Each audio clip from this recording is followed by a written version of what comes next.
Hi dear students, welcome to the accountancy video class.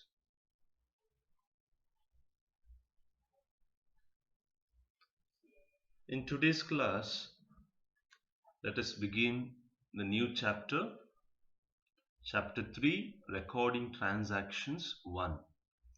In this chapter, you're going to know about the meaning of transactions, source of documents, preparations of different vouchers. Then you're going to know about types of accounts. How do we classify the accounts?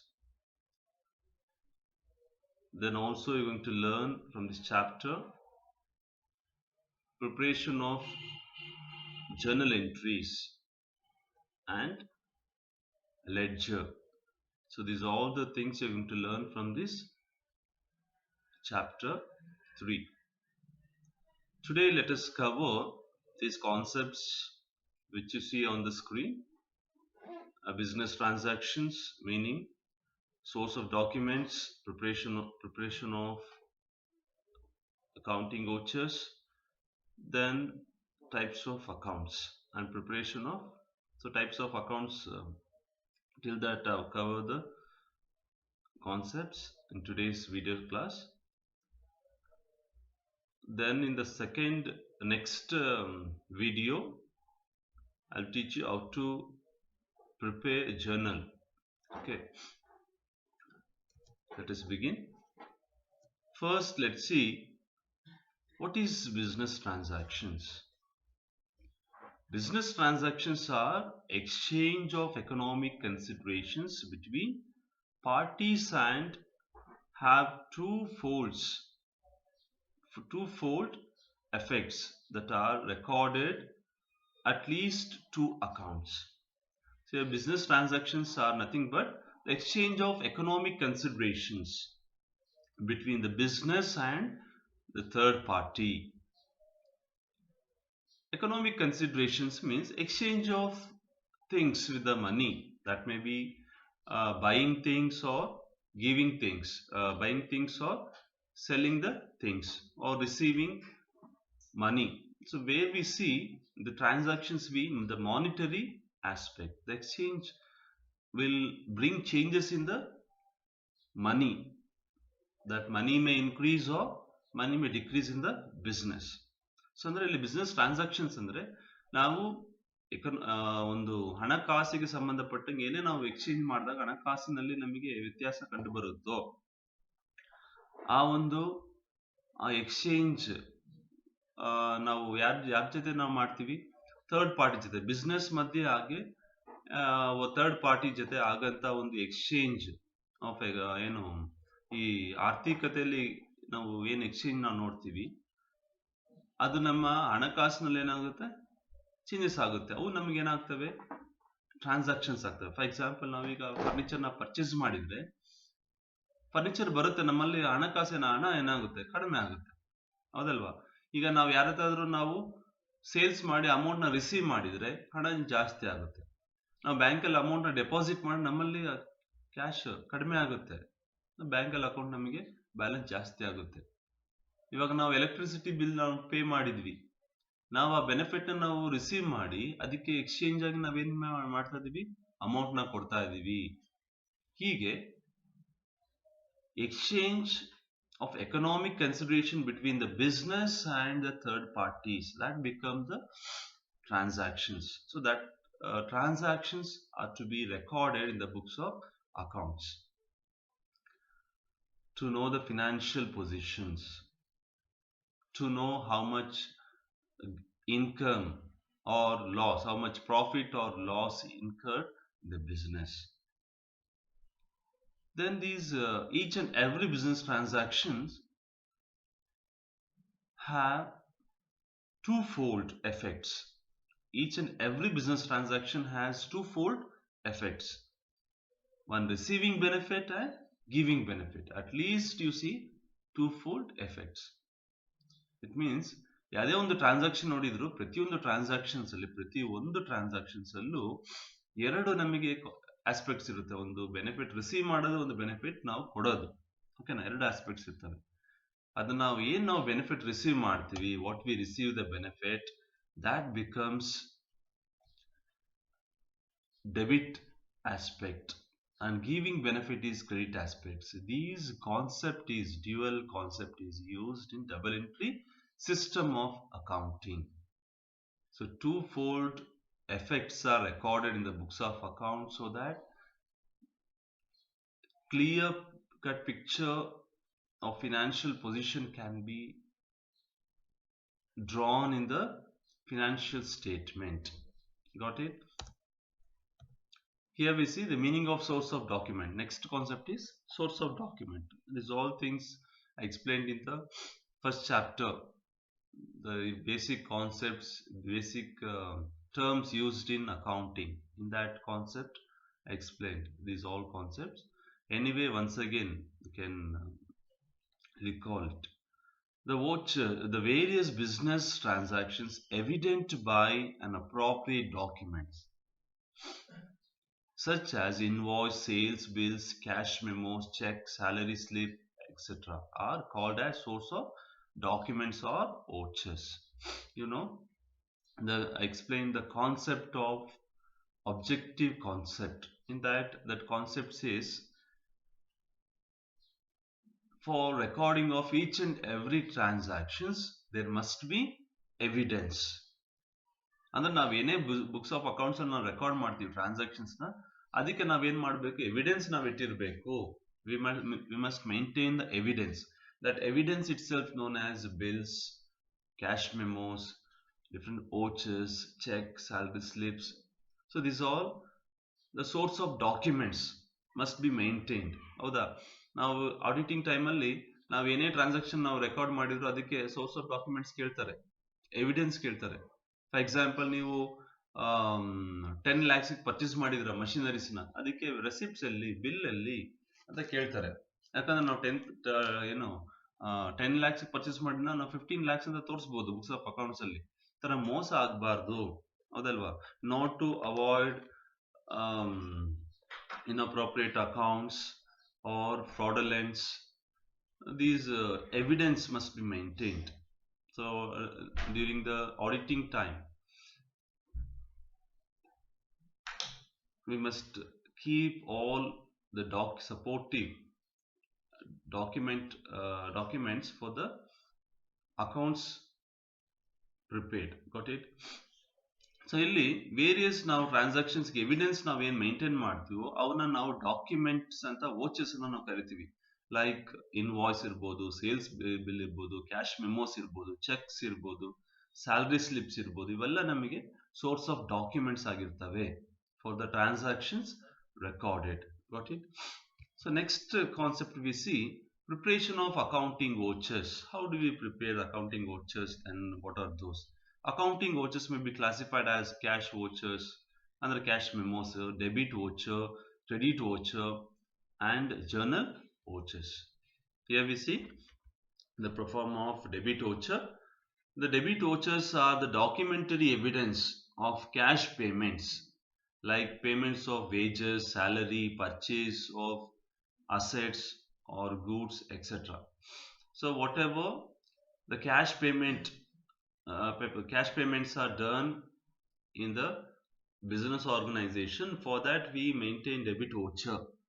So in the voucher we see title, name of the firm, then voucher number, credit account, ಯಾವ್ದು ಅಕೌಂಟಿಗೆ ನಾವು ಇಲ್ಲಿ credit ಮಾಡ್ತಾ ಇದೀವಿ, amount ಎಷ್ಟು, date, ಆಮೇಲೆ particulars details, serial number, code, account name, ಯಾರಿಗೆ ನಾವು ಪೇ ಮಾಡ್ತಿದ್ವಿ. ಫಾರ್ ಎಕ್ಸಾಂಪಲ್ ಸೇಲ್ಸ್ ಇರ್ಬೋದು, ಸ್ಯಾಲರಿ ಇರ್ಬೋದು, ವೇಜಸ್ ಪೇಯ್ಡ್ ಇರ್ಬೋದು. ಆ ಥರ ನಾವೇನ್ ಮಾಡ್ತೀವಿ ಅಲ್ಲಿ ಬರಿತೀವಿ, ಅಮೌಂಟ್ ಬರಿತೀವಿ, ನರೇಷನ್, ಎಕ್ಸ್ಪ್ಲನೇಷನ್.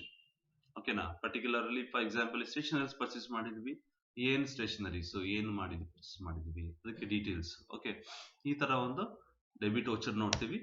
ನೆಕ್ಸ್ಟ್ ನಾವು ಕ್ರೆಡಿಟ್ ವೋಚರ್ ನೋಡ್ತೀವಿ. Credit vouchers are documentary evidence of cash receipts relating to the business.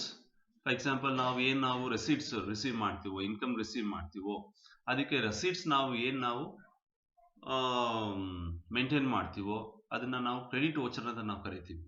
Like sale of goods ನಾವು ಸೇಲ್ ಮಾಡಿದ್ದಕ್ಕೆ, ಕ್ಯಾಶ್ ರಿಸೀವ್ ಮಾಡಿದ್ದಕ್ಕೆ ಫ್ರಮ್ ಡೆಟಾರ್ಸ್ ಅಂದ್ರೆ ನಮಗೆ ನಾವು ಯಾವಾಗ ಕ್ರೆಡಿಟ್ ಸೇಲ್ಸ್ ಮಾಡಿರ್ತೀವೋ ಆಗ ನಮಗೆ ಡೆಟಾರ್ಸ್ ಕ್ರಿಯೇಟ್ ಆಗ್ತಾರೆ. ಈಗ ಸಾಲವಾಗಿ ನಾವು ಸೇಲ್ ಮಾಡಿದ್ವಿ, ಒಂದು 10,000 ಗೂಡ್ಸ್ ನಾವು ಸೇಲ್ ಮಾಡಿದ್ವಿ. ಯಾರಿಗೆ? ರಾಮು ಟ್ರೇಡರ್ಸ್ಗೆ. ಸೊ ಈಗ ರಾಮು ಟ್ರೇಡರ್ಸ್ ಇನ್ನು ನಮ್ಗೆ ಅಮೌಂಟ್ ಪೇ ಮಾಡಿಲ್ಲ, ಅವ್ರು ನಮ್ಗೆ ಕೊಡ್ಬೇಕಾಗಿದೆ. ಸೊ ರಾಮು ಟ್ರೇಡರ್ಸ್ ನಮ್ಗೆ ಏನಾಗ್ತಾರೆ? ಡೆಟಾರ್ಸ್ ಆಗ್ತಾರೆ. ರಾಮು ಟ್ರೇಡರ್ಸ್ ಇಂದ ನಮಗೆ ಒಂದು 10,000 ಅಮೌಂಟ್ ಬರಬೇಕಾಗಿದೆ. ಆ ಬರಬೇಕಾಗಿರೋಂಥ ಅಮೌಂಟ್ ನಮಗೇನೋ ಅದು ಡೆಟ್. ಓಕೆ, ರಾಮು ಟ್ರೇಡರ್ಸ್ ನಮ್ಗೆ ಏನಾಗ್ತಾರೆ? ಡೆಟಾರ್ಸ್ ಆಗ್ತಾರೆ. ಡೆಟಾರ್ಸ್ ಇಂದ ನಾವು ಅಮೌಂಟ್ ನಾವು ರಿಸೀವ್ ಮಾಡಿದಾಗ ಆ ಅಮೌಂಟ್ಗೆ ನಾವೇನ್ ಮಾಡ್ತೀವಿ? ಕ್ರೆಡಿಟ್ ವೋಚರ್ಸ್ ನಾವು ಮೇಂಟೈನ್ ಮಾಡ್ತೀವಿ. ಸೊ ಹೀಗೆ ಕ್ರೆಡಿಟ್ ವೋಚರ್ಸ್ ನೋಡ್ತೀವಿ. ಇದರಲ್ಲೂ ನಮಗೆ ಸೇಮ್ ಆಗಿ name of the firm, debit accounts, credit accounts, serial number, code, account name, amount, narration, ಈ ತರ ನಾವಿಲ್ಲಿ ನೋಡ್ತೀವಿ. ಜಸ್ಟ್ ನೋಡ್ಕೊಳ್ಳಿ. ಇದನ್ನ ಪ್ರಾಕ್ಟಿಕಲ್ ಏನು ಇದಕ್ಕೆ ಕೇಳ್ತಾರೆ, ಪ್ರಾಕ್ಟಿಕಲ್ ಓರಿಯೆಂಟೆಡ್ ಕ್ವಶನ್ಸ್ಗೆ ಡ್ರಾಫ್ಟ್ ಕ್ರೆಡಿಟ್ ವೋಚರ್ ಅಂತ ಕೇಳ್ತಾರೆ. ಸೊ ಇದನ್ನ ನೀವು ಬರಿಬೇಕಾಗುತ್ತೆ. Okay, so next we see voucher prepared for complex transactions. So ಅಂದ್ರೆ ಒಂದು ಟ್ರಾನ್ಸಾಕ್ಷನ್ಸ್ ಅಲ್ಲಿ 2-3 ನಮ್ಗೇನ್ ಬರ್ತವೆ? ಆಸ್ಪೆಕ್ಟ್ಸ್ ಬರ್ತವೆ. ಡೆಬಿಟ್ ಒಂದೆರಡು ಆಗಿರ್ತವೆ, ಕ್ರೆಡಿಟ್ 2 ಆಗಿರ್ತವೆ, ಒಂದಾಗಿರ್ತವೆ. ಈ ತರ ಕಾಂಪ್ಲೆಕ್ಸ್ ಅದನ್ನ ನಾವೇಂತ ಕರಿತೀವಿ? ಜರ್ನಲ್ ವೋಚರ್ ಅಂತ ಕರಿತೀವಿ, ಅಥವಾ ಕಾಂಪ್ಲೆಕ್ಸ್ ವೋಚರ್ ಅಂತ ಕರಿತೀವಿ. ಅಂದ್ರೆ ಕಾಂಪ್ಲೆಕ್ಸ್ ಟ್ರಾನ್ಸಾಕ್ಷನ್ಸ್ ಅಂದ್ರೆ ಕೆಲವೊಂದು ಕಾಂಪೌಂಡ್ ಟ್ರಾನ್ಸಾಕ್ಷನ್ಸ್ ನಾವು ಕರಿತೀವಿ. 2-3 debit, for example received commission and paid salary. So ಇಲ್ಲಿ 2 ನಮಗೆ ಕಾನ್ಸೆಪ್ಟ್, ಒಂದು ಟ್ರಾನ್ಸಾಕ್ಷನ್ 2 ನಮಗೆ ಬರ್ತಾ ಇದೆ. ಸೊ ಇಲ್ಲಿ ಸೋಲ್ಡ್ ಗೂಡ್ಸ್ ಆ ಡಿಸ್ಕೌಂಟ್. ಸೊ ಡಿಸ್ಕೌಂಟ್ ಆಗಿದೆ, ಪ್ಲಸ್ ನಾವು ಗೂಡ್ಸ್ ಸೇಲ್ ಮಾಡಿದೀವಿ, ನಮಗೆ ಇದು ಅಮೌಂಟ್ ಬರ್ತಾ ಇದೆ, ಪ್ಲಸ್ ಡಿಸ್ಕೌಂಟ್ ಅನ್ನೋದು ಒಂದು ಎಕ್ಸ್ಪೆನ್ಸ್ ಆಗಿದೆ, ಇನ್ಕಮ್ ಆಗಿದೆ, ಪ್ಲಸ್ ಇಲ್ಲಿ ಒಂದು ಲಾಸ್ ಆಗಿದೆ. ಹೀಗೆ 2 ನಮಗೆ ಬರುತ್ತೆ ಒಂದು ಟ್ರಾನ್ಸಾಕ್ಷನ್ಸ್ ಅಲ್ಲಿ. ಆವಾಗ ನಾವೇನ್ ಮಾಡ್ತೀವಿ? ಜರ್ನಲ್ ವೋಚರ್ಸ್ ನಾವು ಪ್ರಿಪೇರ್ ಮಾಡ್ಕೊಂತೀವಿ. ಓಕೆ, ಸೊ ಇಲ್ಲಿ ಡೆಬಿಟ್ ಆಸ್ಪೆಕ್ಟ್ಸ್ ಇರ್ತವೆ, ಕ್ರೆಡಿಟ್ ಆಸ್ಪೆಕ್ಟ್ಸ್ ಇರ್ತವೆ. ಅದಕ್ಕೆ ನಾವು ಒಂದೇ ವೋಚರ್ ಅಲ್ಲಿ ಡೆಬಿಟ್ ವೋಚರ್ ಇರುತ್ತೆ, ಕ್ರೆಡಿಟ್ ವೋಚರ್ಸ್ ಇರುತ್ತೆ. ಇವನ್ನ ನಾವು ಕಾಂಪ್ಲೆಕ್ಸ್ ಜರ್ನಲ್ ವೋಚರ್ಸ್ ಅಂತ ನಾವಿಲ್ಲಿ ಕರಿತೀವಿ. ಫಾರ್ಮೆಟ್ ಇದೆ ನೋಡಿ, ಜಸ್ಟ್ ಹಾಗೆ ನೋಡಿ ನಿಮ್ಮ ನೋಟ್ಸ್ಗೆ ಇವನ್ನೆಲ್ಲ ಕಾಪಿ ಮಾಡಿ. ಓಕೆ, ಸೊ ಪ್ರತಿಯೊಂದು ಅಲ್ಲೇ ನಾ ಮೀನಿಂಗ್ ಸ್ಲೈಡ್ಸ್ ಅಲ್ಲೇ ನಾ ಮೀನಿಂಗ್ ಕೊಟ್ಬಿಟ್ಟಿರ್ತೀನಿ, ಇವನ್ನೇ ನೀವು ಹಾಗೆ ನೋಟ್ಸ್ ಕಾಪಿ ಮಾಡಬೇಕು. MCQಗೆ ನಾನು ಅದಕ್ಕೆ ಸಪ್ರೇಟ್ ಆಗಿ ನಿಮಗೆ ನೋಟ್ಸ್ ಕೊಡ್ತೀನಿ, ಅಂದ್ರೆ ಮಲ್ಟಿಪಲ್ ಚಾಯ್ಸ್ ಕ್ವಶನ್ಸ್ಗೆ. ಅದರಲ್ಲಿ ನೀವು ಅವಾಗ ನೀವು ಅದನ್ನ ಕಾಪಿ ಮಾಡ್ಕೊಂಡ್ರೆ ಆಯ್ತು ನೋಟ್ಸ್ಗೆ. Okay, so next important concept ನಾವೇನ್ ನೋಡ್ತೀವಿ ಅಂದ್ರೆ accounting equation. So accounting equations ನಿಮ್ಗೆ ಆಲ್ರೆಡಿ ನಿಮಗೆ ಹೇಳಿದೀನಿ. ಯಾವಾಗ whenever we follow the double entry system, in that we see the accounting equation. Total assets equals capital plus liability. So ಯಾವಾಗ್ಲೂ ನಮ್ಮ business ಅಲ್ಲಿ ಟೋಟಲ್ ಅಸೆಟ್ಸ್, ನಮ್ಮ ಬಿಸ್ನೆಸ್ ಅಲ್ಲಿ ಇರೋಂಥ ಟೋಟಲ್ ಅಸೆಟ್ಸ್ ಯಾವ್ದಕ್ಕೆ ಈಕ್ವಲ್ ಆಗಿರುತ್ತೆ ಅಂದ್ರೆ ಪ್ರೊಪ್ರಿಯೇಟರ್ ಇನ್ವೆಸ್ಟ್ಮೆಂಟ್ ಕ್ಯಾಪಿಟಲ್ಗೆ, ಪ್ಲಸ್ ನಾವು ಹೊರಗಡೆಯಿಂದ ನಾವು ತಗೊಂಡಿರೋ ಸಾಲಕ್ಕೆ ನಮ್ಗೆ ಏನಾಗಿರುತ್ತೆ? ಈಕ್ವಲ್ ಆಗಿರುತ್ತೆ. ಫಾರ್ ಎಕ್ಸಾಂಪಲ್ ನೋಡಿ, ಈಗ ಬಿಸ್ನೆಸ್ ಅಲ್ಲಿ ಈಗ ಪ್ರೊಪ್ರಿಯೇಟರ್ 1 lakh ಇನ್ವೆಸ್ಟ್ಮೆಂಟ್ ಮಾಡಿದ್ರು. ಪ್ರೊಪ್ರಿಯೇಟರ್ ಕ್ಯಾಪಿಟಲ್ ಎಷ್ಟಿದೆ? 1 lakh ಇದೆ. ಈಗ ಬಿಸ್ನೆಸ್ ಅಲ್ಲಿ ಕ್ಯಾಶ್ ಎಷ್ಟಿದೆ? 1 lakh ಇದೆ. ಕ್ಯಾಶ್ ಅನ್ನೋದು ಅಸೆಟ್, ಪ್ರೊಪ್ರಿಯೇಟರ್ ಇನ್ವೆಸ್ಟ್ಮೆಂಟ್ ಎಷ್ಟಿದೆ ಬಿಸ್ನೆಸ್ ಅಲ್ಲಿ? 1 lakh ಇದೆ ನೋಡಿ, ಅದಕ್ಕೆ ಈಕ್ವಲ್ ಇದೆ. ಈಗ 1 lakh ಕ್ಯಾಶ್ ಅಲ್ಲಿ ನಾವು 20,000 ಅಷ್ಟು ಮಷಿನರಿ ಪರ್ಚೇಸ್ ಮಾಡಿದೀವಿ. ಈಗ ಕ್ಯಾಶ್ 80,000 ಇದೆ, ಮಷಿನರಿ 20,000 ಇದೆ. ಓಕೆ, ಸೊ ಇವು ಅಸೆಟ್ಸ್ ಬಿಸ್ನೆಸ್ ಅಲ್ಲಿ. ಟೋಟಲ್ ಎಷ್ಟಾಯ್ತು? 1 lakh ಆಯ್ತು. ಟೈಪ್ ಮಾಡಿ ತೋರಿಸ್ತೀನಿ ನೋಡಿ. ಈಗ ಪ್ರೊಪ್ರಿಯೇಟರ್ ಏನ್ ಮಾಡ್ತಾರೆ? ಕ್ಯಾಪಿಟಲ್ ಇನ್ವೆಸ್ಟ್ಮೆಂಟ್ ಮಾಡಿದ್ರು.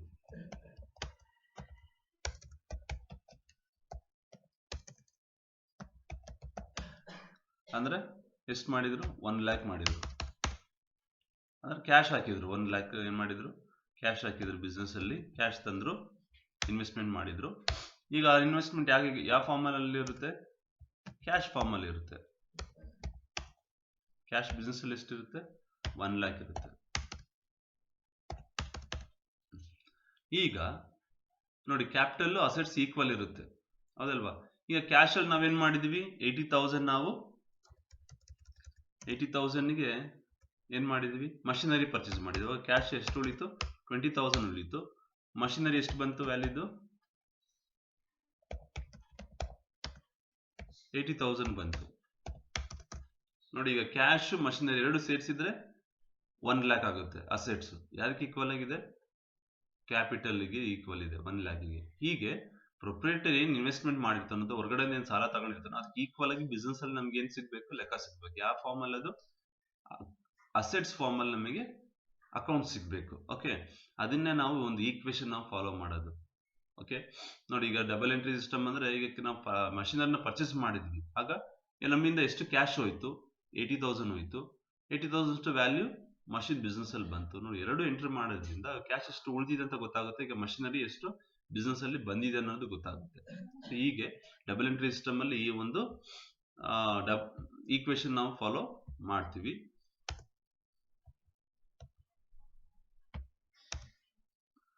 ಈ ಈಕ್ವೇಶನ್ ಮೇಲೆ ನಿಮಗೆ ಈಕ್ವೇಶನ್ ನಾವು ಶಾರ್ಟ್ ಫಾರ್ಮ್ ಅಲ್ಲಿ A = C + L ಅಂತ ತೋರಿಸ್ತೀವಿ. Assets equals capital plus liability. Liability ಅಂದ್ರೆ ಸಾಲ, ಹೊರಗಡೆ ಇರೋಂಥ ನಮಗೆ ಸಾಲ. ಕ್ಯಾಪಿಟಲ್ ಅಂದ್ರೆ ಪ್ರೊಪ್ರೈಟರ್ ಬಂಡವಾಳ. ಹಾಗೆ ಅಸೆಟ್ಸ್ ಅಂದ್ರೆ ಬಿಸ್ನೆಸ್ ಅಲ್ಲಿರೋಂಥ ಎಲ್ಲ total fixed assets, current assets ಅಂತ ನಾವಿಲ್ಲಿ ನೋಡ್ತೀವಿ. ಓಕೆ, ನೋಡಿ, ಈ ಒಂದು ಈಕ್ವೇಶನ್ ನಾವು ಪ್ರಾಬ್ಲಮ್ ನಿಮಗೆ ಕೊಡ್ತಾರೆ ಪ್ರಾಕ್ಟಿಕಲ್ ಓರಿಯೆಂಟೆಡ್ಗೆ. 50,000 ಇದೆ ಅಸೆಟ್ಸ್, ಕ್ಯಾಪಿಟಲ್ 25,000 ಇದೆ, ಅಂದ್ರೆ ಲ್ಯಾಬಿಲಿಟಿ ಎಷ್ಟು. 50,000 ಅಸೆಟ್ಸ್ ಇದೆ, ಕ್ಯಾಪಿಟಲ್ 25,000 ಇದೆ, ಲ್ಯಾಬಿಲಿಟಿ ಎಷ್ಟು.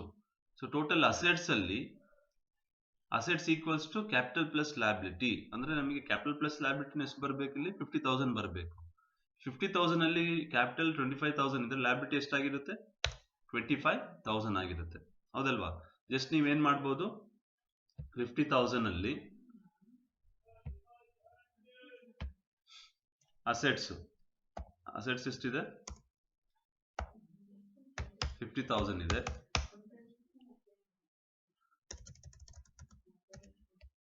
ಅಸೆಟ್ಸ್ ಎಷ್ಟಿದೆ, 50,000 ಇದೆ. ನಾವು ಇದರಲ್ಲಿ ಕ್ಯಾಪಿಟಲ್ ನ ಲೆಸ್ ಮಾಡಿದರೆ, ಕ್ಯಾಪಿಟಲ್ ಎಷ್ಟು, 25,000 ನ ಲೆಸ್ ಮಾಡಿದ್ರೆ ನಿಮಗೆ ಎಷ್ಟು ಬರುತ್ತೆ, ಲ್ಯಾಬಿಲಿಟಿ ಬರುತ್ತೆ. ಲ್ಯಾಬಿಲಿಟಿ ಎಷ್ಟಾಗಿರುತ್ತೆ, 25,000 ಆಗಿರುತ್ತೆ. Okay,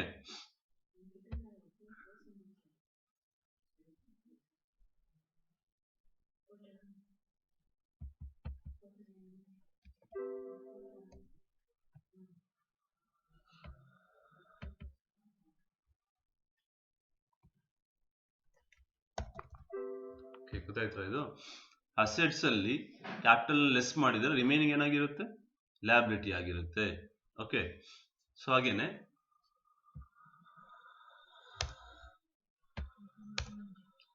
assets question mark, assets ಎಷ್ಟಿದೆ ಗೊತ್ತಿಲ್ಲ, ಕ್ಯಾಪಿಟಲ್ 15,000 ಇದೆ, ಲ್ಯಾಬಿಲಿಟಿ 15,000 ಇದೆ, ಅಂದ್ರೆ ಅಸೆಟ್ಸ್ ಏನಾಗಿರುತ್ತೆ, capital plus liability equals assets.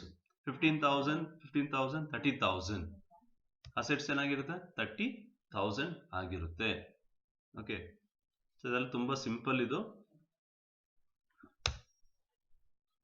ಹಾಗೇನೆ ಅಸೆಟ್ಸ್ ನಮ್ಗೆ ಗೊತ್ತಿದೆ 50,000, ಕ್ಯಾಪಿಟಲ್ ಗೊತ್ತಿಲ್ಲ, ಲ್ಯಾಬಿಲಿಟಿ 50,000 ಇದೆ. ಓಕೆ, ಸೊ ಈಗ ನಾವೇನ್ ಮಾಡ್ತೀವಿ,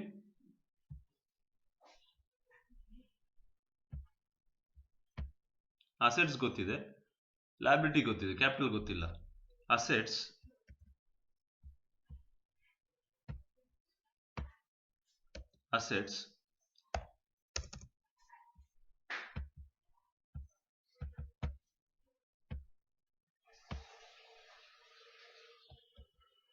asset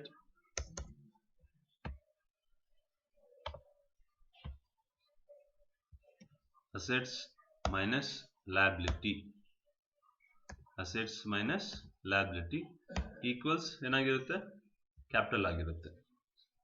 ಅಸೆಟ್ಸ್ ಮೈನಸ್ ಅಸೆಟ್ಸ್ ಅಲ್ಲಿ 50,000 ಅಲ್ಲಿ ಲ್ಯಾಬಿಲಿಟಿ 20,000 ಲೆಸ್ ಮಾಡಿದ್ರೆ ರಿಮೈನಿಂಗ್ ಏನಾಗಿರುತ್ತೆ, ಕ್ಯಾಪಿಟಲ್ 30,000 ಆಗಿರುತ್ತೆ. ಗೊತ್ತಾಗ್ತಿದೆಯಾ?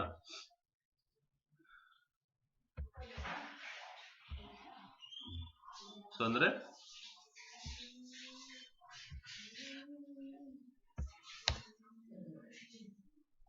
ಕ್ಯಾಪಿಟಲ್ ಎಷ್ಟಾಗಿರುತ್ತೆ 30,000 ಆಗಿರುತ್ತೆ. ಓಕೆ, ಸೊ ಇದು ಅಕೌಂಟಿಂಗ್ ಇಕ್ವೇಶನ್. ಇದನ್ನ ಪ್ರಾಕ್ಟಿಕಲ್ ಓರಿಯೆಂಟೆಡ್ 5 ಮಾರ್ಕ್ಸ್ ಕೇಳ್ತಾರೆ. ಸೊ ನೀವು ಇದನ್ನ ಈಕ್ವೇಶನ್ ನ ಮರಿಬಾರ್ದು. ಓಕೆ, ಸೊ ಇದ್ರ ಮೇಲೆ ಇನ್ನು ಕೆಲವೊಂದು ಪ್ರಾಬ್ಲಮ್ಸ್ ನಾನು ಮುಂದೆ ಮಾಡಿಸ್ತೀನಿ. ಫಸ್ಟ್ ಜರ್ನಲ್ ಎಂಟ್ರಿ ಪ್ರಿಪೇರ್ ಮಾಡೋದು ಹೇಗಂತ ಕಲೀರಿ, ತುಂಬಾನೇ important. Next double entry system ಅಲ್ಲಿ ಅಕೌಂಟಿಂಗ್ ಸೈಕಲ್, ಇವನ್ನೆಲ್ಲ ನೀವು 9th ಸ್ಟ್ಯಾಂಡರ್ಡ್ ಅಲ್ಲಿ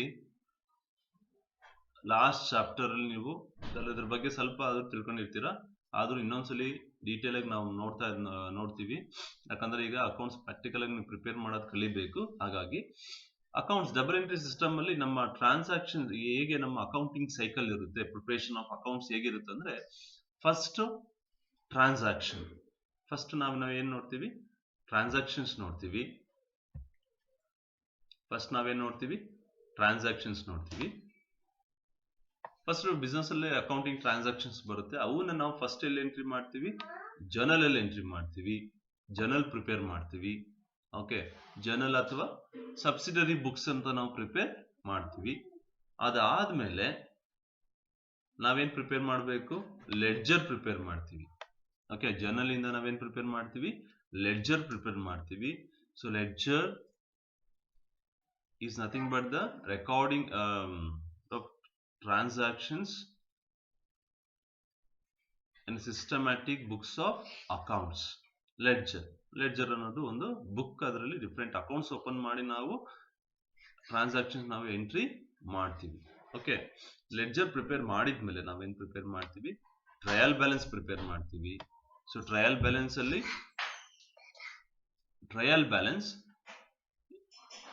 ಇದನ್ನ ನಾವು ಯಾಕೆ ಪ್ರಿಪೇರ್ ಮಾಡ್ತೀವಿ ಅಂದ್ರೆ, ಒಂದು ಅರ್ಥಮೆಟಿಕಲ್ ಅಕ್ಯುರೇಸಿ, ನಮ್ಮ ಮಿಸ್ಟೇಕ್ಸ್ ಏನಾದ್ರು ಆಗಿದೆಯಾ ಇಲ್ವಾ, ನಾವು ಪ್ರಿಪರೇಷನ್ ಆಫ್ ಜರ್ನಲ್ ಅಥವಾ ಲೆಡ್ಜರ್ ಪ್ರಿಪರೇಷನ್ ಮಿಸ್ಟೇಕ್ಸ್ ಆಗಿದ್ರೆ ನಮಗೆ ಟ್ರಯಲ್ ಬ್ಯಾಲೆನ್ಸ್ ಅಲ್ಲಿ ಗೊತ್ತಾಗುತ್ತೆ. ಓಕೆ, ಸೊ ಇದಾದ್ಮೇಲೆ ಫೈನಲ್ ಆಗಿ ಈ ಒಂದು ಫಿನಾನ್ಷಿಯಲ್ ಅಕೌಂಟ್ಸ್ ಪ್ರಿಪೇರ್ ಮಾಡ್ತೀವಿ, ಅಥವಾ ಇದನ್ನ ನಾವು ಫೈನಲ್ ಅಕೌಂಟ್ಸ್ ಅಂತ ಕರಿತೀವಿ, ಅಥವಾ ಪ್ರಿಪರೇಷನ್ ಆಫ್ ಫಿನಾನ್ಷಿಯಲ್ ಸ್ಟೇಟ್ಮೆಂಟ್ ಅಂತ ನಾವು ಕರಿತೀವಿ. ಓಕೆ, ಇದನ್ನ ನಾವು ಪ್ರಿಪೇರ್ ಮಾಡೋದ್ರಿಂದ ಈ ಟ್ರಯಲ್ ಬ್ಯಾಲೆನ್ಸ್ ಈ ಒಂದು ಇದರಿಂದ ಟ್ರಯಲ್ ಬ್ಯಾಲೆನ್ಸ್ ಹೆಲ್ಪ್ ಇಂದ ನಾವೇನ್ ಪ್ರಿಪೇರ್ ಮಾಡ್ತೀವಿ, ಫೈನಲ್ ಅಕೌಂಟ್ಸ್ ಪ್ರಿಪೇರ್ ಮಾಡ್ತೀವಿ.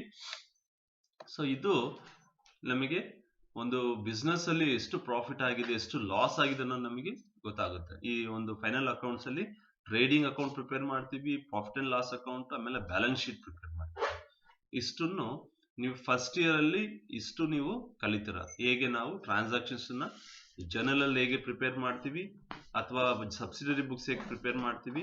ಅದಾದ್ಮೇಲೆ ಲೆಡ್ಜರ್ಗೆ ಹೇಗೆ ನಾವು ಅದನ್ನ ಪೋಸ್ಟಿಂಗ್ ಮಾಡ್ತೀವಿ ನಾವು, ಹಾಗೇನೆ ಟ್ರಯಲ್ ಬ್ಯಾಲೆನ್ಸ್ ಹೇಗೆ ಪ್ರಿಪೇರ್ ಮಾಡ್ತೀವಿ, final accounts at the end of the accounting year, ವರ್ಷದ ಕೊನೆಯಲ್ಲಿ ಈ ಒಂದು ಫೈನಲ್ ಅಕೌಂಟ್ಸ್ ಪ್ರಿಪೇರ್ ಮಾಡ್ತೀವಿ. ಅದರಲ್ಲಿ trading account, profit and loss account and balance sheet, ಇದನ್ನ ಹೇಗೆ ಪ್ರಿಪೇರ್ ಮಾಡ್ತೀವಿ ಅನ್ನೋದು ಇಷ್ಟು ನೀವು ಕಲಿತೀರಾ. ಓಕೆ, ಡಬಲ್ ಎಂಟ್ರಿ ಸಿಸ್ಟಮ್ ಅಲ್ಲಿ. ಸೊ ನೆಕ್ಸ್ಟ್ ಇದಾದ್ಮೇಲೆ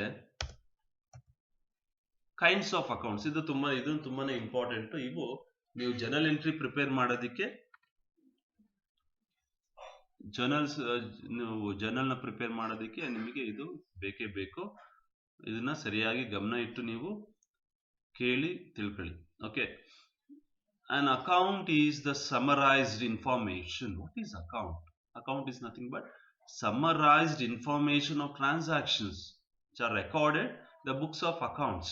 Okay, the transactions which are carried on, for that summarized record is maintained. So summarized records relating to that may be a person, things or service is called as transactions. Okay, ಈ ಒಂದು transaction called as account. ಈ summarized information of transactions recorded is called as account. Okay, so relating to person ಇರ್ಬೋದು, personal accounts ನೋಡ್ತೀವಿ. Things ಗೆ ಸಂಬಂಧಪಟ್ಟಂಗೆ summarised information ನಾವು transaction ನಾವು record ಮಾಡ್ತೀವಿ. ಫಾರ್ ಎಕ್ಸಾಂಪಲ್ ಮಷಿನರಿ ಇರ್ಬೋದು, ಡಿಫ್ರೆಂಟ್ ಅಸೆಟ್ಸ್ ಇರ್ಬೋದು, ಹೌದಲ್ವಾ, like building account, machinery account. ಹಾಗೇನೆ service, commission, expense, different expense ನಾವು ನೋಡ್ತೀವಿ, ಇನ್ಕಮ್ ಅಕೌಂಟ್ಸ್ಗಳು ನೋಡ್ತೀವಿ. ಇವನ್ನೆಲ್ಲ ನಾವು ಸಮರೈಸ್ಡ್ ಟ್ರಾನ್ಸಾಕ್ಷನ್ಸ್, ನಾವು ಒಂದು ಅಕೌಂಟ್ ಅಲ್ಲಿ ಎಲ್ಲ ಪರ್ಚೇಸ್ ಎಲ್ಲ ಒಂದರಲ್ಲಿ ಎಂಟ್ರಿ ಮಾಡಿರ್ತೀವಿ, ಸೇಲ್ಸ್ ಎಲ್ಲ ಒಂದು ಅಕೌಂಟ್ ಅಲ್ಲಿ ಎಂಟ್ರಿ ಮಾಡಿರ್ತೀವಿ. ಹಾಗೇನೆ ಪರ್ಟಿಕ್ಯುಲರ್ ಪರ್ಸನ್ಗೆ ನಾವೇನು ಅವನ ಜೊತೆಗೆ ಏನು ಟ್ರಾನ್ಸಾಕ್ಷನ್ ಮಾಡಿದೀವೋ, ರವಿ ಜೊತೆ ಏನು ಟ್ರಾನ್ಸಾಕ್ಷನ್ ರವಿದ ಅಕೌಂಟ್ ಪ್ರಿಪೇರ್ ಮಾಡಿರ್ತೀವಿ. ಹೀಗೆ ಇವನ್ನ ನಾವು ಸಮರೈಸ್ಡ್ ಇನ್ಫಾರ್ಮೇಶನ್ ಆಫ್ ಟ್ರಾನ್ಸಾಕ್ಷನ್ ನಾವೇಂತ ಕರಿತೀವಿ, ಅಕೌಂಟ್ ಅಂತ ಕರಿತೀವಿ. ಇದರಲ್ಲಿ ಡಿಫ್ರೆಂಟ್ ಟೈಪ್ಸ್ ಆಫ್ ಅಕೌಂಟ್ಸ್ ನ ನೋಡ್ತೀವಿ. ಯಾವ ಅಂದ್ರೆ ಅದನ್ನ ನಾವು ಹೇಗೆ ಕ್ಲಾಸಿಫೈ ಮಾಡ್ತೀವಿ ಅಂದ್ರೆ English system and American system ಅಂತ ಎರಡು ಸಿಸ್ಟಮ್ ಅಲ್ಲಿ ನಾವು ನೋಡ್ತೀವಿ. ಓಕೆ, ಫಸ್ಟ್ ನಾವು ಇಂಗ್ಲಿಷ್ ಸಿಸ್ಟಮ್ ನೋಡೋಣ. ಇಂಗ್ಲಿಷ್ ಸಿಸ್ಟಮ್ ಅಲ್ಲಿ ನೀವು ಚೆನ್ನಾಗಿ ನೀಟಾಗಿ ತಿಳ್ಕೊಂಡ್ರೆ ನೀವು ಜನರಲ್ ಎಂಟ್ರಿ ಪ್ರಿಪೇರ್ ಮಾಡೋದಕ್ಕೆ ಹೆಲ್ಪ್ ಆಗುತ್ತೆ. ಇಂಗ್ಲಿಷ್ ಸಿಸ್ಟಮ್ ಪ್ರಕಾರ ಹೇಗೆ ನಾವು ಕ್ಲಾಸಿಫೈ ಮಾಡ್ತೀವಿ ಅಂದ್ರೆ ಅಕೌಂಟ್ಸ್ ನ personal accounts, real accounts and nominal accounts ಅಂತ 3 ಟೈಪ್ಸ್ ಅಲ್ಲಿ ನಾವು ಅಕೌಂಟ್ಸ್ ಗಳನ್ನ ನಾವು ಕ್ಲಾಸಿಫೈ ಮಾಡ್ತೀವಿ. Okay, personal account, real account and nominal account. First let's see what is personal account. ನೋಡಿ, ಪರ್ಸನಲ್ ಅಕೌಂಟ್ ಅಂದ್ರೆ simple accounts of persons known as personal account. ಯಾವ ವ್ಯಕ್ತಿಗಳಿಗೆ ಹೆಸರಲ್ಲಿ ನಾವು ಅಕೌಂಟ್ಸ್ ಗಳನ್ನ ನಾವು ಓಪನ್ ಮಾಡ್ತೀವೋ ಆ ವ್ಯಕ್ತಿಯ ಖಾತೆಯನ್ನು, ವ್ಯಕ್ತಿಯ ಅಕೌಂಟ್ ಅನ್ನ ನಾವೆಂತ ಕರಿತೀವಿ, ಪರ್ಸನಲ್ ಅಕೌಂಟ್ ಅಂತ ಕರಿತೀವಿ. ಈ ವ್ಯಕ್ತಿಗಳನ್ನ ಬಿಸ್ನೆಸ್ ಅಲ್ಲಿ ನಾವು ನೋಡಂತ ಕೆಲವೊಂದು persons with whom V carry on transactions. So these persons we see in 3 types. 3 types of person ನಾವು ನೋಡ್ತೀವಿ. Natural person, artificial person and representative persons ಅಂತ ನಾವು ನೋಡ್ತೀವಿ. ಈ ನ್ಯಾಚುರಲ್ ಪರ್ಸನ್ ಅಂದ್ರೇನು? ನ್ಯಾಚುರಲ್ ಪರ್ಸನ್ ಅಂದ್ರೇನು? Natural person, these are the persons with whom the business with whom business concern transacts.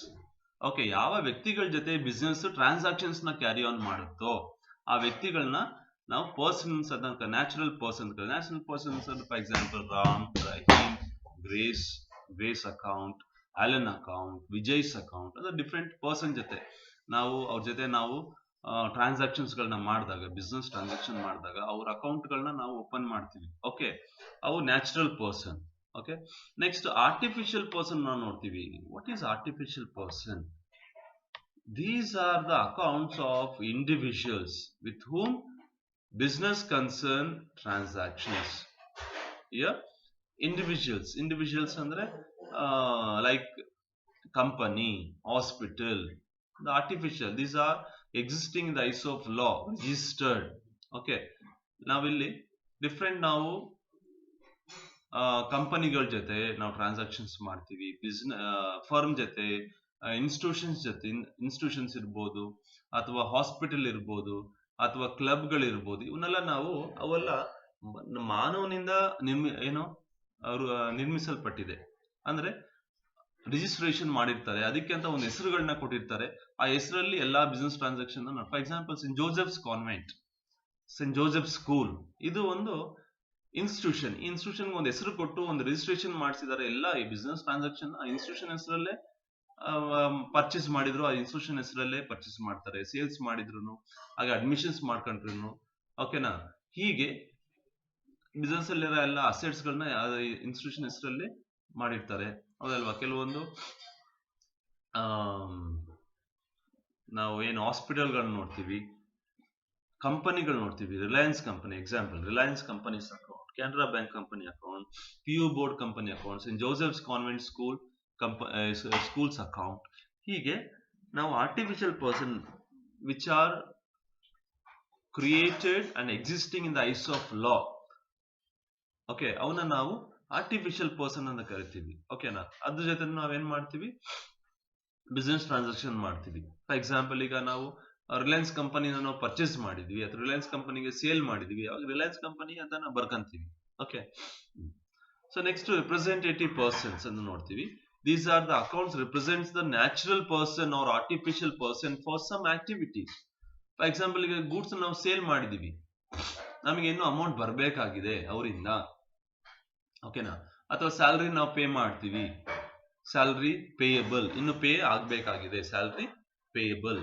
Okay, ಹಾಗೇನೆ commission receivable, commission ಅವರಿಂದ ಬರಬೇಕಾಗಿದೆ. ಈಗ ನಾವು ಕಮಿಷನ್ ಬರ್ಬೇಕಂದ್ರೆ ಅವ್ರ ಹೆಸರು ನಾವು ಬರ್ದಿಟ್ಕೊಂತೀವಿ, ಯಾರಿಂದ ಕಮಿಷನ್ ಬರ್ಬೇಕಾಗಿದೆ, ಸ್ಯಾಲ್ರಿ ಪೇ ಮಾಡ್ಬೇಕಾಗಿದೆ ಪರ್ಟಿಕ್ಯುಲರ್ ಪರ್ಸನ್ ಝೆಡ್ ಅನ್ನೋ ಒಂದು ವ್ಯಕ್ತಿಗೆ ನಾವು ಸ್ಯಾಲ್ರಿ ಪೇ ಮಾಡ್ಬೇಕಾಗಿದೆ.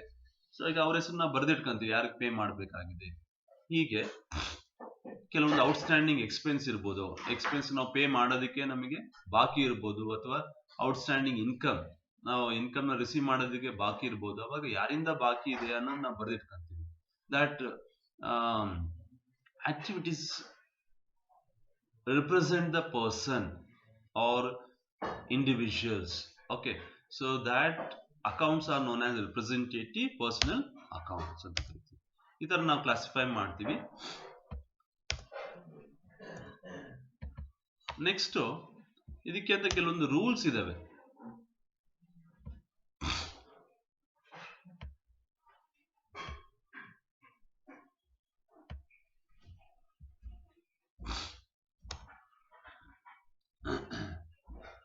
ಪರ್ಸನಲ್ ಅಕೌಂಟ್ಸ್ ರೂಲ್ಸ್ ಇದೆ. ಡೆಬಿಟ್ ಯಾವುದು ಕ್ರೆಡಿಟ್ ಯಾವ್ದನ್ನ ಮಾಡೋದಕ್ಕೆ ಅಂತ ನಾವು for example Rahim account, Ram account, Reliance account, government hospital account, Saint Joseph school account, ಈ ತರ ಡಿಫ್ರೆಂಟ್ ಅಕೌಂಟ್ಸ್ ಗಳನ್ನ ನಾವು ನೋಡ್ತೀವಿ ಪರ್ಸನಲ್ ಅಕೌಂಟ್ಸ್ ನ. ಅದಕ್ಕೆ ರೂಲ್ಸ್ ಏನಿದೆ, debit the receiver, credit the ಗಿವರ್, ಇದನ್ನ ಮರಿಬಾರ್ದು, ನೆನ್ಪಿಟ್ಕೊಳ್ಬೇಕು. ನಾವು ಯಾವ ವ್ಯಕ್ತಿ ಅಕೌಂಟ್ ಅವನು ರಿಸೀವರ್ ಆಗಿದ್ರೆ, ಬಿಸ್ನೆಸ್ ಇಂದ ಬೆನಿಫಿಟ್ ರಿಸೀವರ್ ಆಗಿದ್ರೆ ಅವನ ಅಕೌಂಟ್ ನ ನಾವೇನ್ ಮಾಡ್ತೀವಿ, ಇಲ್ಲಿ ಡೆಬಿಟ್ ಮಾಡ್ತೀವಿ. ಯಾವ ವ್ಯಕ್ತಿ ಬಿಸ್ನೆಸ್ ಗೆ ಬೆನಿಫಿಟ್ ನ ಕೊಡ್ತಾ ಇದ್ದಾನೋ ಆ ವ್ಯಕ್ತಿ ಅಕೌಂಟ್ ನ ನಾವೇನ್ ಮಾಡ್ತೀವಿ, ಕ್ರೆಡಿಟ್ ಮಾಡ್ತೀವಿ. Debit the receiver. Okay, the receivers, benefit receiver account ನ ನಾವು ಡೆಬಿಟ್ ಮಾಡ್ತೀವಿ. ಬೆನಿಫಿಟ್ ಗೀವರ್ ಅಕೌಂಟ್ ನ ನಾವೇನ್ ಮಾಡ್ತೀವಿ, ಕ್ರೆಡಿಟ್ ಮಾಡ್ತೀವಿ. ಇದನ್ನ ಮರಿಬಾರ್ದು, ಇದನ್ನ ನೆನ್ಪಿಟ್ಕೊಳ್ಬೇಕು. Okay, debit the receiver, credit the giver. Next real account ನಾನು ನೋಡ್ತೀವಿ. ರಿಯಲ್ ಅಕೌಂಟ್ ಅಂದ್ರೆ ಏನು? Real accounts are the accounts of assets owned by business firm. ಯಾವ ಬಿಸ್ನೆಸ್ ಫರ್ಮ್ ಅಲ್ಲಿ ಇರೋಂತ ಅಸೆಟ್ಸ್ ಗಳನ್ನ ನಾವು ಅಕೌಂಟ್ ಓಪನ್ ಮಾಡ್ತೀವೋ ಅಕೌಂಟ್ ಗಳು ಏನಾಗ್ತವೆ, ಅಸೆಟ್ಸ್ ಅಕೌಂಟ್, ರಿಯಲ್ ಅಕೌಂಟ್ ಆಗ್ತವೆ. ಅಂದ್ರೆ ಬಿಲ್ಡಿಂಗ್ ಅಕೌಂಟ್, ನಮ್ಮಲ್ಲಿ ಟೋಟಲ್ ಎಷ್ಟು ಬಿಲ್ಡಿಂಗ್ ಇದೆ ಅದ್ರದ್ದು ನಾವು ಒಂದು ಅಕೌಂಟ್ ಮೇಂಟೈನ್ ಮಾಡ್ತೀವಿ, building account. Furniture account, machinery account, computer account, plant account, goodwill account, patent account, copyright account, vehicle account, ಇವೆಲ್ಲ examples for real account. Real account ಅಂದ್ರೆ ಏನು? Accounts of assets, nothing but accounts of assets. Accounts open for assets. Okay, ಅವು ನಮಗೆ real account. ಇಲ್ಲಿ there are two types of assets owned by business. Business ಅಲ್ಲಿ ಎರಡು ತರ assets ನಾವು ನೋಡ್ತೀವಿ. ಒಂದು ಟ್ಯಾಂಜಿಬಲ್ ಅಸೆಟ್ಸ್, ಇನ್ನೊಂದು ಇಂಟ್ಯಾಂಜಿಬಲ್ ಅಸೆಟ್ಸ್. ಟ್ಯಾಂಜಿಬಲ್ ಅಸೆಟ್ಸ್ ಅಂದ್ರೆ ಏನು? The assets which we can touch and see. Okay, the assets which can be seen or touch. Okay na, ಇವು ಅಸೆಟ್ಸ್ ಗಳನ್ನ ನಾವು ಟ್ಯಾಂಜಿಬಲ್ ಅನ್ನು ನೋಡ್ತೀವಿ. ಅದನ್ನ ನಾವು ನೋಡ್ಬೋದು, ಅದಕ್ಕೆ ಅಂತ ಒಂದು ಫಿಸಿಕಲ್ ಎಕ್ಸಿಸ್ಟೆನ್ಸ್ ಇರುತ್ತೆ ಅಸೆಟ್ಸ್ ಗೆ. ಅವು ನಮಗೆ ಟ್ಯಾಂಜಿಬಲ್ ಅಸೆಟ್ಸ್ ಅನ್ನ ನಾವು ಕರಿತೀವಿ. Like building, machinery, furniture, computer, light, fan, okay, AC, ಇವೆಲ್ಲ ನಮಗೆ ಕಣ್ಣು ಕಾಣಿಸುತ್ತೆ. ಅದಕ್ಕೆ ಒಂದು ಫಿಸಿಕಲ್ ಎಕ್ಸಿಸ್ಟೆನ್ಸ್ ಅನ್ನೋದು ಇದೆ, ಹೌದಲ್ವಾ? ಒಂದು ಶೇಪ್ ಅನ್ನೋದು ಇದೆ. ಇವು ನಮಗೆ ಟ್ಯಾಂಜಿಬಲ್ ಅಸೆಟ್ಸ್ ನೋಡ್ತೀವಿ. ಇವಕ್ಕೆ ನಾವು ಅಕೌಂಟ್ಸ್ ಗಳನ್ನ ಓಪನ್ ಮಾಡ್ತೀವಿ. ಬಿಸ್ನೆಸ್ ಅಲ್ಲಿ ಇರೋಂತ ಒಂದು ಅಸೆಟ್ಸ್ ಗಳಿಗೆ ನಾವು ಅಕೌಂಟ್ ಗಳನ್ನ ಓಪನ್ ಮಾಡ್ತೀವಿ. ಹಾಗೇನೆ ಇಂಟ್ಯಾಂಜಿಬಲ್ ಅಸೆಟ್ಸ್ ಅಂದ್ರೆ the assets which cannot be seen and test. It doesn't have the physical ಒಂದು ಎಕ್ಸಿಸ್ಟೆನ್ಸ್ ಒಂದು ಇರಲ್ಲ ಅದಕ್ಕೆ, ಹೌದಲ್ವಾ? ಇವನ್ನ ನಾವು ಇಂಟ್ಯಾಂಜಿಬಲ್ ಅಸೆಟ್ಸ್ ಅಂತ ಕರಿತೀವಿ. ಕಣ್ಣು ಕಾಣಿಸಲ್ಲ, ಅದಕ್ಕೆ ಅದಕ್ಕೆ ಒಂದು ವ್ಯಾಲ್ಯೂ ಇರುತ್ತೆ. For example goodwill. ಒಂದು ಫರ್ಮಿಗೆ ಇರೋಂತ ಒಂದು ರೆಪ್ಯುಟೇಷನ್ ನಾವು ಒಂದು ಟರ್ಮ್ಸ್ ಆಫ್ ಮನಿಯಲ್ಲಿ ನಾವು ವ್ಯಾಲ್ಯೂ ಮಾಡ್ತೀವಿ. ಫಾರ್ ಎಕ್ಸಾಂಪಲ್ ರಿಲಯನ್ಸ್ ಒಂದು ಕಂಪನಿಗೆ ಎಷ್ಟು ಒಂದು ರೆಪ್ಯುಟೇಷನ್ ಇದೆ, ಹೌದಲ್ವಾ? ಜಸ್ಟ್ ಏನಿಲ್ಲ, ಒಂದು ರಿಲಯನ್ಸ್ ಅನ್ನೋ ಒಂದು ಫರ್ಮ್ದು ಒಂದು ಟ್ರೇಡ್ ಮಾರ್ಕ್ ನ ನಾವು, ಕಂಪನಿ ಹೆಸರು ನಮಗಿದ್ರೆ ಸಾಕು, ಅದೀಗ ಆಲ್ರೆಡಿ ಏನಾಗಿದೆ, it well established, well reputed. ಅದಕ್ಕೆ ಒಂದು ರೆಪ್ಯುಟೇಷನ್ ಮಾರ್ಕೆಟ್ ಅನ್ನೋದು ಇದೆ, ಹೌದಲ್ವಾ? ಆ ಒಂದು ಎಷ್ಟು ಅದು ಅದಕ್ಕೆ ಇರೋಂತ ಒಂದು ರೆಪ್ಯುಟೇಷನ್ ಅನ್ನು ನಾವು ಟರ್ಮ್ಸ್ ಆಫ್ ಮನಿಯಲ್ಲೇ ಮೆಜರ್ ಮಾಡಿರ್ತೀವಿ, ಹೌದಲ್ವಾ? ಅವು ಗುಡ್ ವಿಲ್ ಆಗಿರುತ್ತೆ. ಅದು ಒಂದು ಅಸೆಟ್ ಬಿಸ್ನೆಸ್ ಇದೆ. ಹಾಗೇನೆ ಪೇಟೆಂಟ್ ರೈಟ್ ಅಂದ್ರೆ ನಾವು ಏನಾದ್ರೂ ಇನ್ವೆಂಟ್ ಮಾಡಿದ್ರೆ, ಹೌದಲ್ವಾ? ಇವೆಲ್ಲ ನಮಗೆ ಇಂಟೆಲೆಕ್ಚುಯಲ್ ಪ್ರಾಪರ್ಟೀಸ್ ಅಂತ ಕರಿತೀವಿ. ನಾವೇನಾದ್ರು ಇನ್ವೆಂಟ್ ಮಾಡಿದ್ರೆ ಅದಕ್ಕೆ ನಾವೇನ್ ಮಾಡಿರ್ತೀವಿ, ರಿಜಿಸ್ಟ್ರೇಷನ್ ಮಾಡಿ ಅದನ್ನ ಒಂದು ರೈಟ್ ನ ಹೋಲ್ಡ್ ಮಾಡಿರ್ತೀವಿ, ಬೇರೆ ಯಾರು ಅದನ್ನ ಕಾಪಿ ಮಾಡಿದಾಗೆ ಅದೇ ತರ ಅವರು ಮ್ಯಾನುಫ್ಯಾಕ್ಚರ್ ಮಾಡಿದಾಗ ಅದಕ್ಕೆ ಒಂದು ರೈಟ್ ನ ನಾವು ಹೋಲ್ಡ್ ಮಾಡಿದ್ವಿ ರಿಜಿಸ್ಟ್ರೇಷನ್ ಮಾಡಿಸಿ. ಇದನ್ನ ನಾವು ಬೇರೆ ಯಾರಿಗಾದ್ರೂ ನಾವು ಲೈಸೆನ್ಸ್ ಕೊಡ್ಬೋದು. ಸೇಮ್ ಇದೇ ತರ ನಾವು ಪ್ರೊಡಕ್ಷನ್ ಮಾಡೋದಕ್ಕೆ, ಕಾಪಿ ಮಾಡೋದಕ್ಕೆ ರೈಟ್ಸ್ ಕೊಡ್ಬೋದು. ಅದಕ್ಕೆ ನಾವು ಲೈಸೆನ್ಸ್ ಕೊಡೋದಕ್ಕೆ ನಾವು ಇಷ್ಟು ಅಮೌಂಟ್ ಗಳನ್ನ ನಾವೇನ್ ಮಾಡ್ಬೋದು, ಚಾರ್ಜಸ್ ಮಾಡ್ಬೋದು. ಸೊ ಅದನ್ನ ಪೇಟೆಂಟ್ ರೈಟ್ ಅಂತ ನಮಗೆ ಅಸೆಟ್. ಕಾಪಿ ರೈಟ್ ನಾವು ಏನಾದ್ರೂ ಆರ್ಟಿಕಲ್ಸ್, ಲಿಟ್ರೇಚರ್ ಇವಕ್ಕೆ ನಾವೇನ್ ಮಾಡ್ತೀವಿ, ಒಂದು ಕಾಪಿ ರೈಟ್ ಹೋಲ್ಡ್ ಮಾಡ್ತೀವಿ. ಬೇರೆಯವರು ಅದನ್ನ ಕಾಪಿ ಮಾಡಿದಂಗೆ ನಾವು ರಿಜಿಸ್ಟ್ರೇಷನ್ ಮಾಡಿ ಆ ಒಂದು ರೈಟ್ ನ ಹೋಲ್ಡ್ ಮಾಡೋದಕ್ಕೆ ಒಂದು ಕಾಪಿ ರೈಟ್ ಅಂತ ಕರಿತೀವಿ. ಇದು ನಮಗೆ ಬಿಸ್ನೆಸ್ಗೆ ಅಸೆಟ್. ಇವನ್ನ ನಾವು ಕಣ್ಣಲ್ಲಿ ನೋಡೋದಕ್ಕಾಗಲ್ಲ, ಆದ್ರೆ ಇದಕ್ಕೆ ಅಂತ ಒಂದು ವ್ಯಾಲ್ಯೂ ಅನ್ನೋದು ಇರುತ್ತೆ, ಹೌದಲ್ವಾ? So rules for debit and credit. ಏನ್ ರೂಲ್ಸ್ ನಮಗೆ ನೆಕ್ಸ್ಟ್ ಇದೆ ಈ ಒಂದು ರಿಯಲ್ ಅಕೌಂಟ್ ಏನ್ ರೂಲ್ಸ್ ಇದೆ ಅಂದ್ರೆ, debit what comes in, the asset which comes in that assets account must be debited. ಯಾವ ಅಸೆಟ್ ಬಿಸ್ನೆಸ್ ಒಳಗೆ ಬರ್ತಾ ಇದೆ ಆ ಅಸೆಟ್ ನಮ್ಗೆ ಏನಾಗಿರುತ್ತೆ, ಡೆಬಿಟ್ ಆಗಿರುತ್ತೆ. ಯಾವ ಅಸೆಟ್ಸ್ ಬಿಸ್ನೆಸ್ ಇಂದ ಹೊರಗಡೆ ಹೋಗ್ತಾ ಇದೆ, ಕ್ರೆಡಿಟ್ ವಾಟ್ ಗೋಸ್ ಔಟ್, ಆ ಅಸೆಟ್ ಅಕೌಂಟ್ ನಾವೇನ್ ಮಾಡಬೇಕು, ಕ್ರೆಡಿಟ್ ಮಾಡಬೇಕು. ಫಾರ್ ಎಕ್ಸಾಂಪಲ್ ಪರ್ಚೇಸ್ಡ್ ಫರ್ನಿಚರ್, ಈಗ ಫರ್ನಿಚರ್ ಬಿಸ್ನೆಸ್ ಒಳಗೆ ಬರ್ತಾ ಇದೆ, ಆ ಫರ್ನಿಚರ್ ಅಕೌಂಟ್ ನಮ್ಗೆ ಏನಾಗಿರುತ್ತೆ, ಡೆಬಿಟ್ ಆಗಿರುತ್ತೆ. ಈಗ ಸೋಲ್ಡ್ ಮಷಿನರಿ, ಮಷಿನ್ ಹೊರಗಡೆ ಬಿಸ್ನೆಸ್ ಇಂದ ಹೊರಗಡೆ ಹೋಗ್ತಾ ಇದೆ, ಅವಾಗ ಮಷಿನ್ ಅಕೌಂಟ್ ನಾವೇನ್ ಮಾಡ್ಬೇಕು, ಕ್ರೆಡಿಟ್ ಮಾಡಬೇಕು. ಓಕೆ, ಈ ರೂಲ್ಸ್ ನ ನೆನಪಲ್ಲಿ ಇಟ್ಕೊಳ್ಳಿ, ಇವನ್ನೆಲ್ಲ ನೋಟ್ಸ್ ಗೆ ಕಾಪಿ ಮಾಡಿ. Then last one is nominal account. Nominal accounts are the accounts of all expense or loss and gain or income. Okay, ಅಂದ್ರೆ ಯಾವ ಬಿಸ್ನೆಸ್ ಅಲ್ಲಿ ನಮಗೆ ಇನ್ಕರ್ ಆಗಂತ ಒಂದು ಲಾಸ್ ಇರ್ಬೋದು, ಎಕ್ಸ್ಪೆನ್ಸ್ ಇರ್ಬೋದು, ಅಥವಾ ನಮಗೆ ಇನ್ಕರ್ ಆಗಂತ ಒಂದು ಬೆನಿಫಿಟ್ಸ್ ಏನು ಗೈನ್ ಇರ್ಬೋದು, ಇನ್ಕಮ್ ಇರ್ಬೋದು, ಎಕ್ಸ್ಪೆನ್ಸ್ ಇರ್ಬೋದು, ಲಾಸ್ ಇರ್ಬೋದು, ಇವಕ್ಕೆ ನಾವು ಓಪನ್ ಮಾಡೋಂಥ ಅಕೌಂಟ್ಸ್ ನಾವು ನಾಮಿನಲ್ ಅಕೌಂಟ್ಸ್ ಅಂತ ನಾವು ಕರಿತೀವಿ. For example salary account, commission account, wages account, electricity charges account, stationeries account, postage account, stamps account, ಈ ತರ ಅಕೌಂಟ್ಸ್ ಗಳನ್ನ ನಾವು ಬಿಸ್ನೆಸ್ ಅಲ್ಲಿ ಆಗಂತ ಎಕ್ಸ್ಪೆನ್ಸ್ ಗಳಿಗೆ, ಲಾಸ್ ಗಳಿಗೆ, ಇನ್ಕಮ್ ಗೆ, ಗೈನ್ ಗೆ ಓಪನ್ ಮಾಡೋಂಥ ಅಕೌಂಟ್ಸ್ ನಾವು ನಾಮಿನಲ್ ಅಕೌಂಟ್ ಅಂತ ನಾವಿಲ್ಲಿ ಕರಿತೀವಿ. ಓಕೆ, ರೂಲ್ಸ್ ಏನಿದೆ, debit all expense R loss. So ಎಲ್ಲಾ ಎಕ್ಸ್ಪೆನ್ಸ್ ಬಿಸ್ನೆಸ್ ಅಲ್ಲಿ ಕ್ರಿಯೇಟ್ ಆಗಂತ ಎಲ್ಲಾ ಎಕ್ಸ್ಪೆನ್ಸ್ ಯಾವಾಗ್ಲೂ ಏನಾಗಿರುತ್ತೆ, ಡೆಬಿಟ್ ಆಗಿರುತ್ತೆ. ಓಕೆ, ಹಾಗೇನೆ ಬಿಸ್ನೆಸ್ ಅಲ್ಲಿ ಕ್ರಿಯೇಟ್ ಆಗಿರೋಂಥ ಎಲ್ಲಾ ಇನ್ಕಮ್, ಜನರೇಟ್ ಆಗಿರೋಂಥ ಎಲ್ಲಾ ಇನ್ಕಮ್, ಗೈನ್ ಗಳಿಗೆ ನಾವು ಏನಾಗಿರ್ತವೆ, ಯಾವಾಗ್ಲೂ ಕ್ರೆಡಿಟ್ ಆಗಿರುತ್ತೆ ಯಾವಾಗ್ಲೂ. ಫಾರ್ ಎಕ್ಸಾಂಪಲ್ ಸ್ಯಾಲರಿ ಪೇಯ್ಡ್, ಈಗ ಸ್ಯಾಲರಿ ನಮಗೆ ಇಲ್ಲೇನು ಎಕ್ಸ್ಪೆನ್ಸ್, ಆ ಸ್ಯಾಲರಿ ಅಕೌಂಟ್ ನಾವೇನ್ ಮಾಡ್ಬೇಕು, ಡೆಬಿಟ್ ಮಾಡಬೇಕು. ಕಮಿಷನ್ ರಿಸೀವ್, ಕಮಿಷನ್ ನಮಗೆ ಇಲ್ಲೇನು ಇನ್ಕಮ್ ಆಗಿದೆ ಬಿಸ್ನೆಸ್ಗೆ, ಸೊ ಕಮಿಷನ್ ಅಕೌಂಟ್ ನಾವೇನ್ ಮಾಡ್ಬೇಕು, ಕ್ರೆಡಿಟ್ ಮಾಡಬೇಕು. ಓಕೆ, ಸೊ ಇಷ್ಟು ನೀವು ಚೆನ್ನಾಗಿ ತಿಳ್ಕೊಳ್ಳಿ. ಇದ್ರಿಗೆ ನಾವು ಜನರಲ್ ಎಂಟ್ರೀಸ್ ಮಾಡ್ಬೇಕಾದ್ರೆ ನಿಮಗೆ ನೀಟಾಗಿ ಇನ್ನು ಡೀಟೇಲ್ ಆಗಿ ನಿಮಗೆ ಈ ರೂಲ್ಸ್ ನ ಹೇಳಿ ನಿಮಗೆ ಎಕ್ಸ್ಪ್ಲೈನ್ ಮಾಡ್ತಾ ಹೋಗ್ತೀನಿ. ಆದ್ರೆ ನಿಮಗೆ ಗೊತ್ತಾಗ್ಬೇಕು ಎಕ್ಸ್ಪೆನ್ಸ್ ಯಾವುದು, ಅಸೆಟ್ ಯಾವುದು, ಪರ್ಸನ್ ಯಾವುದು ಅನ್ನೋದು ನಿಮಗೆ ಇಲ್ಲಿ ಗೊತ್ತಾಗ್ಬೇಕು.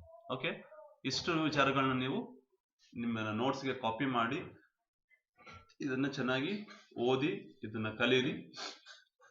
ನೆಕ್ಸ್ಟ್ ಕ್ಲಾಸ್ ಅಲ್ಲಿ ನಮಗೆ ಜನರಲ್ ಅಕೌಂಟ್ಸ್ ಹೇಗೆ ನಾವು ಜನರಲ್ ಎಂಟ್ರೀಸ್ ಹೇಗೆ ನಾವು ಪ್ರಿಪೇರ್ ಮಾಡಬೇಕು ಟ್ರಾನ್ಸಾಕ್ಷನ್ ಅನ್ನೋದು ನಿಮಗೆ ತೋರಿಸ್ಕೊಡ್ತೀನಿ. ಅವು ನಿಮಗೆ ಜನರಲ್ ನಿಮಗೆ 12 ಮಾರ್ಕ್ಸ್ ಗೆ ಕೇಳ್ತಾರೆ. ಓಕೆ, ಎಷ್ಟು ಮಾರ್ಕ್ಸ್ ಕೇಳ್ತಾರೆ, 12 ಮಾರ್ಕ್ಸ್ ಕೇಳ್ತಾರೆ. ಸೊ ಹಾಗಾಗಿ ಅದನ್ನ ನೀವು ಚೆನ್ನಾಗಿ ಕಲಿಬೇಕು ಅಂದ್ರೆ ನಿಮಗೆ ರೂಲ್ಸ್ ಗೊತ್ತಾಗಿರಬೇಕು, ತಿಳ್ಕೊಂಡಿರ್ಬೇಕು. ಓಕೆ, ನೆಕ್ಸ್ಟ್ ಅಮೇರಿಕನ್ ಸಿಸ್ಟಮ್ ನಿಮಗೆ ಮಾಡ್ತೀನಿ, ಅಂಡರ್ ಏನು classification of accounts under American system. ಅದಕ್ಕೆ ಕೆಲವೊಂದು ರೂಲ್ಸ್ ಗಳು ಬೇರೆ ಇರ್ತವೆ. ಇದನ್ನ ನಾವು ಇನ್ನೊಂದು ರೀತಿಯಲ್ಲಿ ನಾವು ಅಕೌಂಟ್ಸ್ ಗಳನ್ನ ನಾವು ಕ್ಲಾಸಿಫೈ ಮಾಡ್ತೀವಿ. ಓಕೆನಾ, ಅದನ್ನ ನಿಮಗೆ ಈ ಜರ್ನಲ್ ಲೆಡ್ಜರ್ ಪ್ರಿಪೇರ್ ಮಾಡೋದು ಕಲ್ತಾದ್ಮೇಲೆ ಆಮೇಲೆ ಎಕ್ಸ್ಪ್ಲೇನ್ ಮಾಡ್ತೀನಿ. ಇವಾಗ್ಲೇ ಹೇಳಿದ್ರೆ ಏನಾಗುತ್ತೆ, ನಿಮಗೆ ಕನ್ಫ್ಯೂಷನ್ಸ್ ಆಗುತ್ತೆ. Okay, thank you.